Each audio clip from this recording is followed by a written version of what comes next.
राज्याची सांस्कृतिक राजधानी म्हणून असणारी पुण्याची ओळख अधिक ठळक करण्याच्या दृष्टीने प्रयत्न करणार असल्याची ग्वाही केंद्रीय राज्यमंत्री मुरलीधर मोहोळ यांनी दिली आहे। बालगंधर्व रंगमंदिराच्या 57व्या वर्धापन दिनानिमित्त बालगंधर्व परिवार ट्रस्ट आयोजित कार्यक्रमात मिलिंद कुलकर्णी यांनी केंद्रीय नागरी हवाई वाहतूक व सहकार राज्यमंत्री मुरलीधर मोहोळ यांची राजकारणापलीकडचे मुरली अण्णा या शीर्षकाखाली प्रकट मुलाखत घेतली। यावेळी बोलताना मोहोळ म्हणाले की मागील काही काळात पुणे शहराचा वेगाने विस्तार झाला, मात्र भौगोलिक विस्तार आणि लोकसंख्या वाढ याच्या प्रमाणात नव्या नाट्यगृहांची संख्या वाढली नाही। सध्या शहरात उपलब्ध असलेली नाट्यगृह अपुरी पडत आहेत। त्यामुळे आपण महापौर असताना बालगंधर्व रंगमंदिराच्या विस्ताराची योजना आखली होती। या योजनेनुसार बालगंधर्व रंगमंदिराच्या आवारातच बालनाट्य, लोककला, प्रायोगिक नाटक अशा कला प्रकारांसाठी वेगवेगळी सभागृह उभारली जाणार होती। मात्र दुर्दैवाने कोरोनाच्या महासाथीत ही योजना मागे पडली।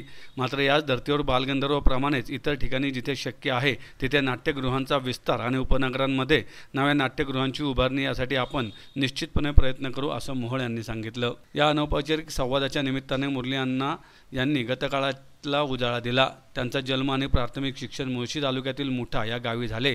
त्यानंतर मुलांच्या शिक्षणासाठी त्यांच्या वडिलांनी कुटुंब पुण्यात स्थलांतरित करण्याचा निर्णय घेतला। त्यांना बँकेतील नोकरी मिळवण्याच्या आधी त्यांनी ऊसाच्या रसाचे गुऱ्हाळ चालवले।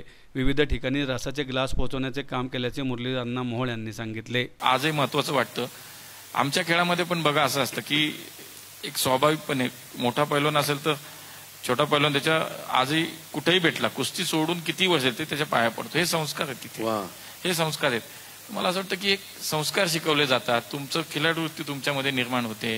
हार जीत हे तुमच्या आयुष्यामध्ये व्यक्तिगत जीवनात रोजच तुम्हाला काही ना काही संघर्ष सामना करावा लागतो, चढ उतार आयुष्यात असतात। त्यामुळे मला असं तिथे जे होतं ते तुम्हाला आयुष्याला पुरतं, हे माझा स्वतःचा अनुभव आहे। त्यामुळे राजकारणात सुद्धा काम करताना मला याचा खूप फायदा झाला। शिवाय कोल्हापूरला मी 5-6 वर्ष होतो, त्या काळात या महाराष्ट्रातल्या वेगवेगळ्या जिल्ह्यातनं खेडेपाड्यातनं खूप मुलं तिथं कुस्ती शिकायला यायची आणि त्यामुळे इतका मोठा परिवार माझा झाला तो। आता मी महाराष्ट्रात आज कुठेही गेलो ते मला माझे कुस्तीत खेळण्याचे त्यावेळेचे माझे मित्र भेटतात। त्यामुळे मला तो एक खूप फायदा झाला की माणसं खूप मिळाली मला। तुमची तालीम कुठली होती, कुठे तुम्ही शिकत होतात? मी शाहूपुरीला होतो आणि त्यानंतर कसबा बावडा इथं शासकीय कुस्ती केंद्र होतं, दोन्ही ठिकाणी। पण त्यावेळेला स्वतःचा स्वयंपाक हाताने करायचं, कपडे हाताने धुवायचे, सगळं म्हणजे सगळ्या गोष्टी स्वतः करायला लागायच्या। मग त्याच्यात कॉलेज करायचं, तालीम करायची, या गोष्टी सगळ्या करायच्या। हे सगळं त्यावेळेचा अनुभव आहे आणि तो मला असं वाटतं की कधीच आयुष्यात न विसरणार आणि तो चांगला याने बघतो मी त्याला। खूप आनंदाचा काळ होता माझा तो। अर्थात हे जे गणेश उत्सव आणि मी हे नातं तर माझं शेवट पण टिकणार आहे। राजकारणात मला माहित नाही मी आज कुठे किंवा उद्या कुठे असेल, हे मला त्याच्याशी फार नाही, पण गणेश उत्सव मंडळ आणि त्याचा कार्यकर्ता मी, हे नातं माझं आयुष्यात कधीही संपणार नाही। कारण माझी सुरुवात सुद्धा सार्वजनिक जीवनातली ही झाली गणेश उत्सव मंडळातूनच।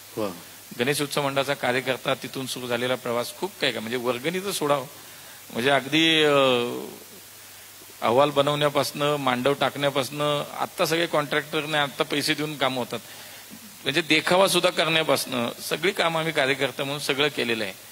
त्यामुळे मला तो एक वेगळा माझ्या आयुष्यातला एक महत्वाचा भाग आहे की मी गणेश उत्सव मंडळाचा कार्यकर्ता आहे।